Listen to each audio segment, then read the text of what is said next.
నమస్తే. ఇప్పుడు మీరు చూడబోతున్న వీడియో ఖచ్చితంగా మీకు ఉపయోగపడుతుంది, నచ్చుతుంది కూడా. మరి మీకు నచ్చిన విషయం నాకు తెలియాలి అంటే ఈ వీడియోని మీరు లైక్ చేయాలి, షేర్ చేయాలి, అలాగే మన ఛానల్‌ని సబ్స్క్రైబ్ చేయాలి. మీ సపోర్ట్‌ని నాకు అందిస్తారు కదూ! ఓకే. ఇప్పుడు వీడియోని స్టార్ట్ చేద్దాం. సూర్యోస్మి, నేను మీ విక్రమాదిత్య. ఆరోగ్యమే మహాభాగ్యం, ఆరోగ్యం భాస్కరాధీనం. ఆదివారం మద్యం మాంసం మైదనం వద్దు, ఆరోగ్యం ఐశ్వర్యం ముద్దు. మీరు ఆచరించండి, 10 మందిని ఆచరింపచేయండి. ఆచరించండి, ఆరోగ్యవంతులుగా ఉండండి. ఆచరించండి, ఐశ్వర్యవంతులు కండి. ఆచరించండి, ఆనందంగా జీవించండి. సూర్యోస్మి. నమస్తే, వెల్కమ్ టు అవర్ ఛానల్. నేను పద్మిని. ప్రస్తుతంతో పాటు ప్రముఖ ఆధ్యాత్మికవేత్త, సూర్య ఉపాసకులు, Sun Spiritual Society founder Vikramaditya garu ఉన్నారు. మాట్లాడదాం. సార్ నమస్తే. సార్ సూర్యోస్మి తల్లి. చంద్రశేఖరేంద్ర సరస్వతి మహాస్వామి వారి గురించి మాట్లాడుకోవటం అనేది, ఆయనను తలుచుకోవటం అనేది, ఆయన చిత్రపటాన్ని చూడటం అనేదైనా కూడా అది పూర్వజన్మ సుకృతమే. ఈరోజు మహాస్వామి వారు 1994 ధనుర్మాసంలో బహుళపక్ష ద్వాదశి నాడు ఆయన శివైక్యం చెందినటువంటి రోజు. శివుడే శివుల్లో కలిసినటువంటి రోజు అది ఈ రోజు. సో ఒక్కసారి స్వామి గురించి, మహాస్వామి గురించి మీ అనుభవాలు, మీకు ఆయన గురించి చదవటం కానీ లేకపోతే ఇట్లాంటి అనుభవాలు ఒక్కసారి. ఈ మధ్య ఈ గత ఒక 10-15 రోజులుగా లేదా ఒక 1 monthగా అంటే నేను ఒక గ్రూప్లో ఉన్నాను. అది కేరళకు సంబంధించినటువంటి గ్రూపు. ఆధ్యాత్మిక పోస్టులన్నీ జరుగుతూ ఉంటాయి. స్వామివారు అప్పుడు స్వామివారితో ఉన్నటువంటి అనుంగ శిష్యులు ఆ అనుభవాల్ని చిన్న చిన్న కథలుగా రాస్తూ ఉంటారు. అవి చదువుతున్నారు. చాలా అద్భుతం. అంటే ఆయన దర్శనం కోసం ఏం చేయటం. ఒక చిన్న ప్రార్థన చేద్దాం. తప్పకుండా. అపార కరుణా సింధుం జ్ఞానదం శాంతరూపిణం శ్రీ చంద్రశేఖర గురుం ప్రణమామి ముదావాయం.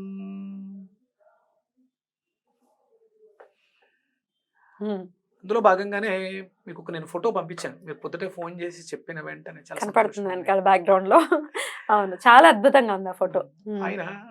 ఆయన దగ్గర ఆయన దర్శనం కోసం వచ్చే వాళ్ళలో చాలా మంది వస్తూ ఉంటారు కదా. అలా వచ్చిన వాళ్ళలో అప్పట్లో ఆయన 68వ పీఠాధిపత్యాన్ని స్వీకరించారు. ఎవరైతే ఆర్టిస్ట్ ఉన్నారో ఆయనతో ఆయన మాట్లాడుతున్నారు. నీకున్నటువంటి కళా నైపుణ్యానికి ఆయనకి హస్త సాముద్రికం అంటే వీటిలో ప్రతిదీ చాలా నిగూఢంగా తీసుకురావాలి. కాబట్టి ఇక మీదట నువ్వు పూర్తిగా దైవీకమైనటువంటి చిత్రలేఖనాలు చిత్రించడం ద్వారా ఆ దైవశక్తి ఇంటింట ఊరూరా వెళ్ళాలి. కాబట్టి నువ్వు మిగతా పనులన్నీ పక్కన పెట్టి దీని మీదే శ్రద్ధ వహించు అని చెప్పడం జరిగింది స్వామివారు. ఆయన చెప్పింది కూడా ఒక విగ్రహాన్ని చిత్రించాలి అన్నప్పుడు ఒక దీపపు కాంతిలో, అంటే ఇప్పుడు ఈ రంగుల దీపాలు కాదు, ఒక దీపాన్ని వెలిగించి ఆ దీపపు కాంతిలో దర్శిస్తేనే దైవత్వం ఉట్టిపడుతుంది అంటారు. మనకి మీరు చూడండి, అంటే మనకి ఇక్కడ ప్రాంతాల్లో గర్భాలయాల్లో చూపు లైట్లు ఉంటాయి. మీరు అటు సైడ్ వెళ్ళినప్పుడు, తమిళనాడు సైడ్ కానీ ఎందుకు తిరుపతిలో కూడా ఉండవు కదా. ఉండవు. అంటే సహజంగా స్వామిని మనం దర్శించుకోవడానికి అనుకూలంగా ఉంటుంది. అలా చెప్పడంతో ఆయన అదంత ఈజీ కాదు. చాలా అంటే ఆ స్వామిని మూర్తిని పూర్తిగా చిత్రించి ఆ దర్శన భాగ్యాన్ని మనకు కలిగించాలంటే ఆ చిత్రకారుడు ఎంత శ్రమించాలో అలా ఈయన మాటను స్వీకరించి అక్కడి నుంచి అదే పనిలో ఉన్నారు. ఈయన శ్రీమతి వయసు పైబడడంతో స్వామివారి దర్శనానికి వెళ్ళలేక, వాళ్ళ కాంచీపురంలోనే ఉండేవారు, వెళ్ళలేకపోతుంటే ఆవిడ అడిగిందంట ప్రేమతో, నేను స్వామివారి దర్శనానికి రాలేకపోతున్నాను, నాకు ఒక్కసారి స్వామివారి చిత్రపటాన్ని చిత్రించి ఇవ్వగలరా అని. ఆయన అలాగే అని చెప్పేసి అని స్వామివారికి కోరిక విన్నవిస్తే ఆయన కదలకుండా చిత్రకారుణ్ణే చూస్తూ ఆయన్నే చూస్తూ అలా ఉండిపోయారు. ఒక చిన్న దీపాన్ని వెలిగించి ఆ దీపపు కాంతిలో ఆయన చిత్రిస్తుంటే మనకి అక్కడ వెనకాల దీపము ఆయన కూడా కనిపిస్తారు. ఆయన కాంతిలో ఈ దీపం చిన్నపోయింది. అంతే కదా, అక్కడ ఉన్నది ఎవరు? నడిచే దైవం. అద్భుతమైనటువంటి అనుభూతులు. ఇలాంటి అనుభూతులు చాలా, అంటే అవి నేను చదువుతుంటే నాకు అంటే నేను అక్కడ లేను అనే భావన లేదు మనకి. మనం కూడా అక్కడ ఉన్నాం. ఒకరోజు ఆయన మొట్టమొదటిసారిగా పీఠాధిపత్యాన్ని స్వీకరించిన తొలి రోజుల్లో భిక్ష సమయంలో అందరూ కూర్చుని భిక్ష చేస్తుంటే ఆయనకి బాగా నచ్చింది ఒక కవ్. ఏంటిది అంటే పప్పు తోటకూర అని చెప్పేసి చెప్పడం జరిగింది. బాగుంది, చాలా బాగుంది అన్నారు ఆయన. ప్రశంసిస్తే ఆయన కూడా మురిసిపోయాడు వండినవాడు. మర్నాడు రెండో రోజు కూడా సేమ్, మళ్ళీ మూడో రోజు అదే పప్పు, 4వ రోజు అదే పప్పు. 5వ రోజు స్వామివారు అడిగారు, ఏంటి రోజు ఇదే చేస్తున్నారు?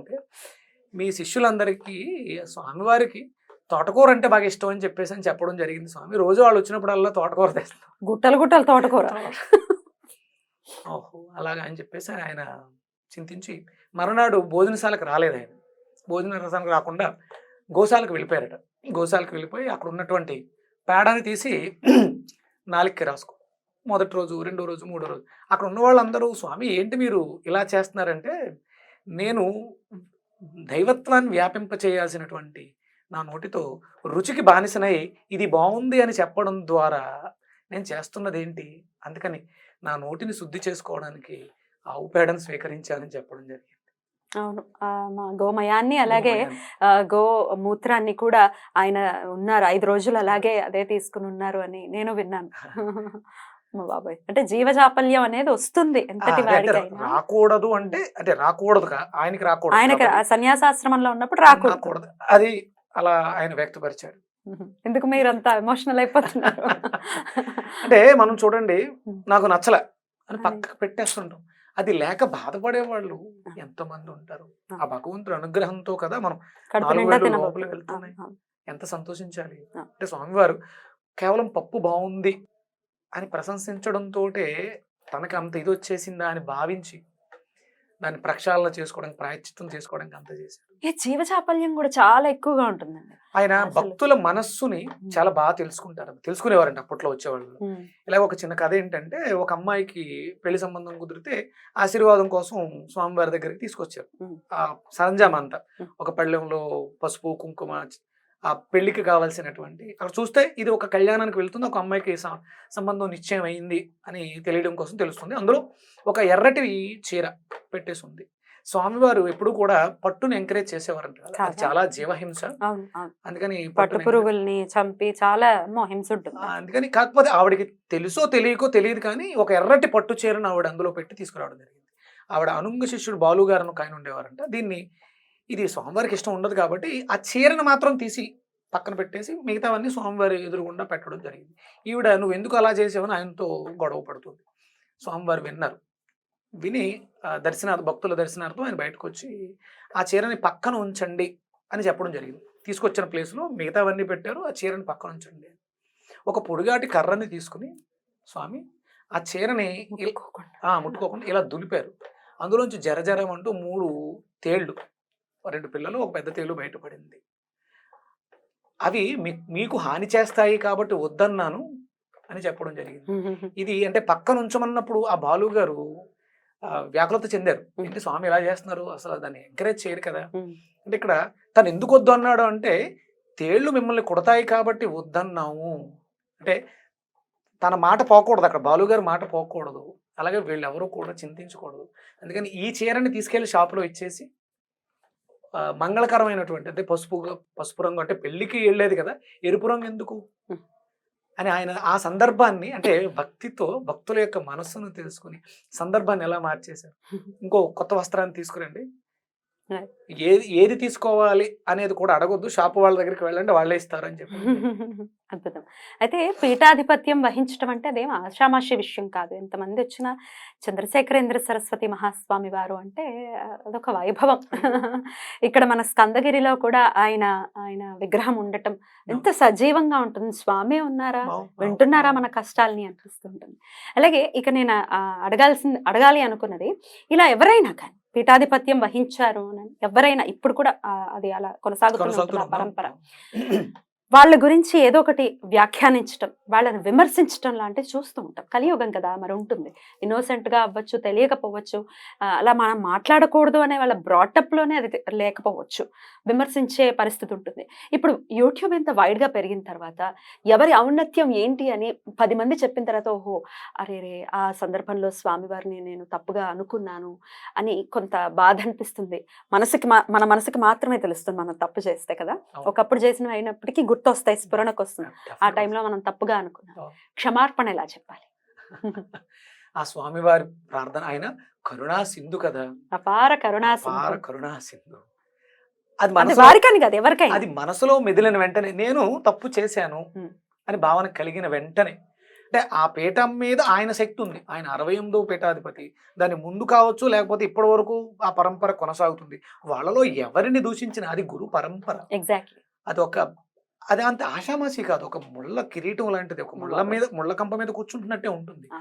వాళ్ళు తమ సుఖాలని, వాళ్ళకున్నటువంటి వీటిలన్నిటిని అంటే ఆ జన్మ అందుకే తీసుకున్నారు. ఆ ఆశ్రమ ధర్మాన్ని అందుకే స్వీకరించొచ్చింది. కాబట్టి ఇవన్నీ వాళ్ళకేమీ అంటవు. కానీ వాళ్ళని దూషించడం ద్వారా ఆ కళంకం చూడండి. డెఫినెట్లీ. తోటకూర పప్పు బాగుంది అన్నందుకు రెగ్యులర్‌గా తెస్తున్నారు, వ్యామోహానికి లోనవుతున్నానేమో అని ఆయన ప్రాయశ్చిత్తం ఆవు పేడతోటి, ఆవు మూత్రంతోటి 5 రోజులు గోమయంతో చేసుకోవడం, ప్రక్షాళన చేసుకోవడం. అది ఆయన ఎవరిని దూషించలేదే. అసలైతే అవసరం లేదు. నా మనసు చలించింది. ఇది నాది కాదు, నేను ఇలా ఉండకూడదు. మరి మనం చేసే దూషణ ఎంత పాపం అయి ఉంటుంది. మనం ఎలా ప్రక్షాళన చేసుకోగలం కదా? చేయగలమా? ఒక 21 రోజు అర్ధమండలం ఆవు పేడని భుజిస్తూ గోమయాన్ని, గోమూత్రాన్ని స్వీకరించి ఉండగలమా? అది అంటే దూషించడం ద్వారా అంటే ఒకటి చెప్పగలను నేను. మీరు తప్పు చేస్తున్నారు అనుకుందాం, మీరు తప్పు చేశారు, మీరు తప్పు చేశారని వాడికి చెప్పడం ద్వారా ఏమవుతుందంటే, ఒకవేళ మీరు చేసినటువంటి ఆ పాపం 10ంతలై షేర్ చేయబడుతుంది. మీరు చేసింది 10 రూపాయల పాపమే, పోయింది. అది నా నోటితో ఆ అశుద్ధాన్ని నేను తీసేసుకున్నాను. ఒకవేళ అశుద్ధం అయితే. కానీ వాళ్ళు గురు పరంపర, అపార కరుణాసింధులు. వాళ్ళ జీవితాన్ని మన కోసం, అంటే మన ధర్మం కోసం, వాళ్ళ ధర్మం కోసం, ధర్మాన్ని నిలబెట్టడానికి ఆసేతు హిమాచలం నలుదిశల వాళ్ళు వాళ్ళ జీవితాల్ని త్యాగం చేస్తున్నారు. కాబట్టి అలాంటి వాళ్ళని దూషించడం అంటే ఇప్పుడు సామాన్య మనిషి తప్పు చేస్తే దాన్ని అశుద్ధంగా మనం మన నాలుకతో తుడుస్తున్నాం అన్నప్పుడు ఇక దానికి పేరు పెట్టడానికి ఎంత ఉంటుంది?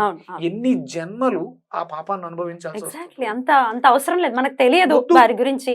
నమస్కారం, అంతే, అయిపోయింది. అసలు నమస్కారం కూడా పెట్టాల్సిన అవసరం ఏమీ లేదు. అది దూషిస్తే మాత్రం జన్మల కట్టి కుడిపేస్తుంది. దాని జోలికి వెళ్ళొద్దు దయచేసి. ఒకవేళ ఆల్రెడీ జరిగి ఉంటే గనక క్షమార్పణ మనస్ఫూర్తిగా.